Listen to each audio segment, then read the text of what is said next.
Hi everyone, and welcome to, I guess this would be our first bona fide non-live demo. So what I'm going to be doing today is I'm roasting two organic chickens.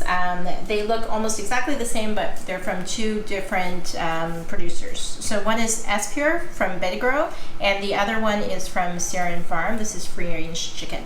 Both 1.5 kilos, and we'll be doing a taste comparison. We're having a friend over tonight, so that's why I'm doing this.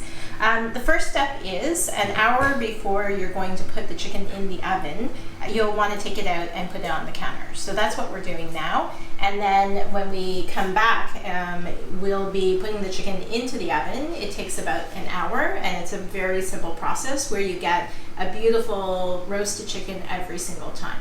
So we'll be back in a little bit, and we will stick the chickens in the oven and season them before they go in.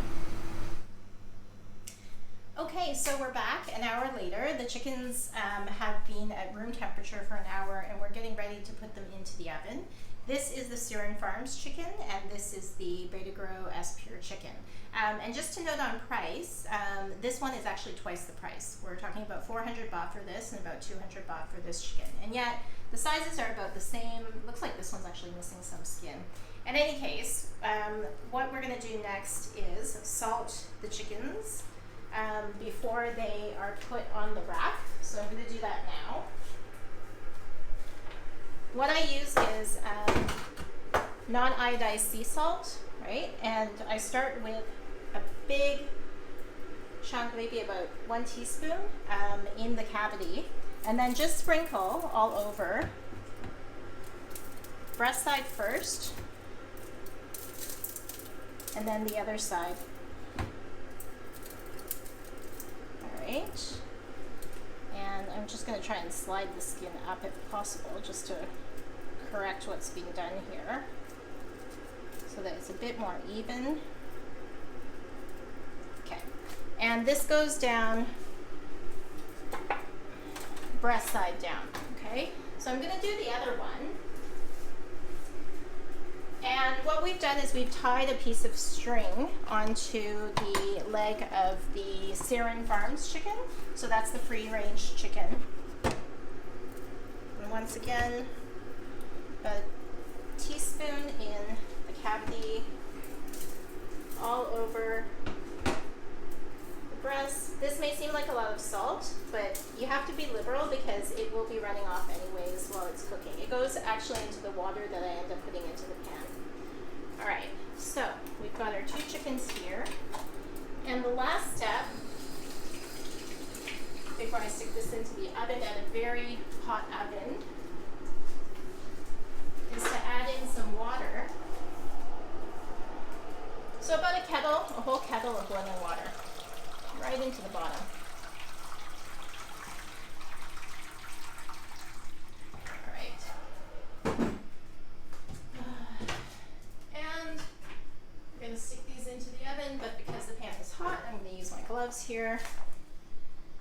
And the other key is to ensure that you've got the cavities facing the back of the oven. Thank you. Okay. So in we go. Temperature is currently about 475 right now. That'll go down a little bit because we opened the oven door, and time is right now 5:30. So at 6 o'clock, which is 30 minutes from now, I'm going to take this out, turn the chickens over so that the breast side is up, and then we can take a look at the progress in about 30 minutes. Okay, so it's been 30 minutes, and now this is the time to flip the chickens very carefully. There's always lots of steam that will come out at this moment. So I've cranked up the oven to try and bring the temperature up while I'm flipping the chickens. So taking a look, if you want to take a look, this is the one from Sirin Farms here, and this is the one from Betagro. Okay, so flipping over. Once again, making sure that the cavity is facing the back of the oven. I'm just going to give these a quick wash before I throw these back in the oven.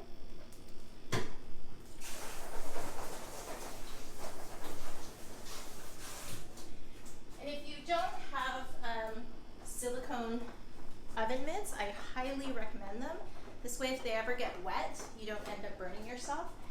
Also great for being able to do what I just did, which is flip hot food. So going to stick these back in the oven. And the juices are dripping down into the pan. And I usually keep those pan drippings either to make a gravy, depending on how much grease comes out of them, or to use for sauces later in the week. So we'll let the chickens go for another 30 minutes, and then we will take the birds out of the oven. Okay, so now it's been just a little over an hour. So I'm gonna take the chickens out.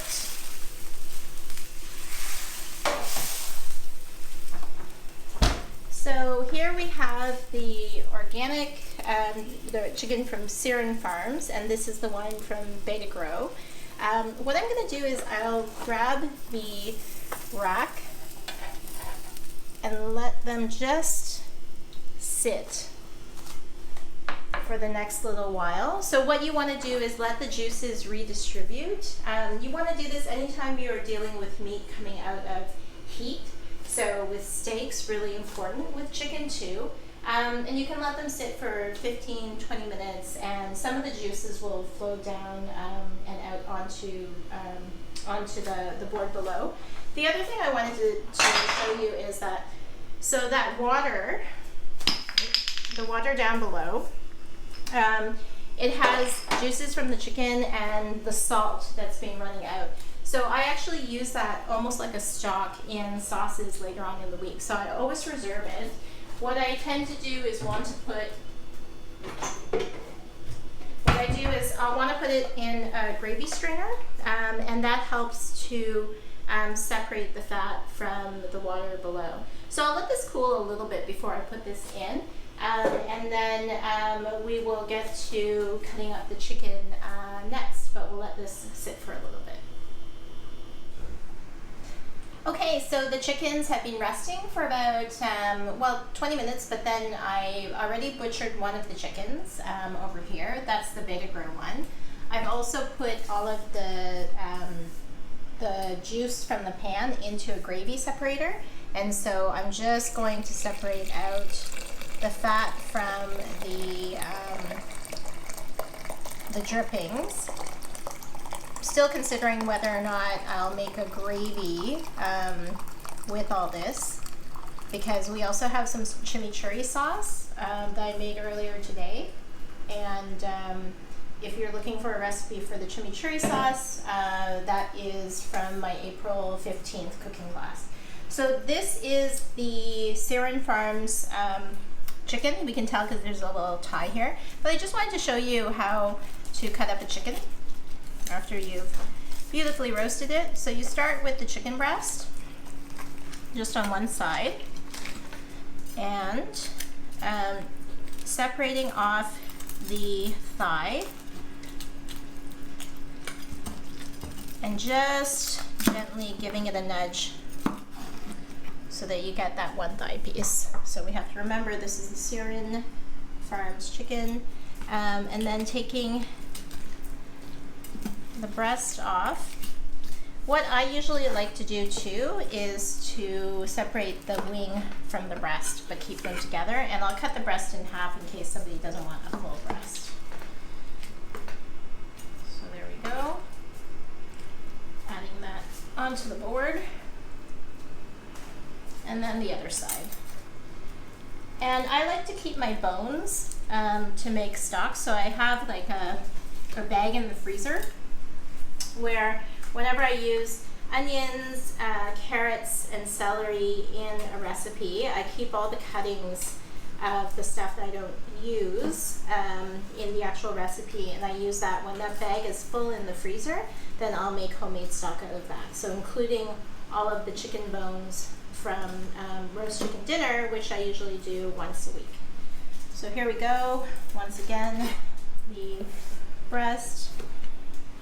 And already I can tell, actually, just by cutting, that I feel that the Betagro chicken, which is cheaper, might be the more moist of the two. But again, the taste, we'll have to get to the taste after. here we've got the thigh, and again, you've got the little tie there so you know. And then all of these bits, we will be, if my father was here, my dad would be asking for all of these bits. He loves picking at the bits from the chicken. So, we're going to get to dinner now, and I'm going to lay all this out onto the table. So, we'll come back to actually giving you an update on which is better between the two after dinner. And the other thing that I made today is also some gnocchi in sage and brown butter, and there's also Caesar salad on the table. But we're going to get to eating right now because it's just past 7 and I'm kind of hungry. Okay, so we're done dinner, and you'll notice I don't have my apron on because I've been eating with the guys. And so the final verdict at the end of the day was that the free-range chicken from Sirin Farms, we had less of that left because we all agreed that it was juicier, more flavorful, absolutely delicious. Now the other chicken that came from Betagro and S Pure, still really good and a great standard chicken. The way I would think of it is that if you're going to have roast chicken and you just want to taste the chicken, it's worthwhile to go with Sirin Farms. I like to support local producers and especially smaller farms. So I think my choice is going to be going with Sirin in the future. However, if you're just wanting a standard chicken to have for putting into your pastas or like roasting so that you can take the meat out and then put it in the freezer, go with Betagro. It's half the price, so if it's an economic decision, then go with Betagro. Anyways, that was our decision at the end of the day. Thank you for joining me for my first non-live cooking demo, and there'll be more in the future.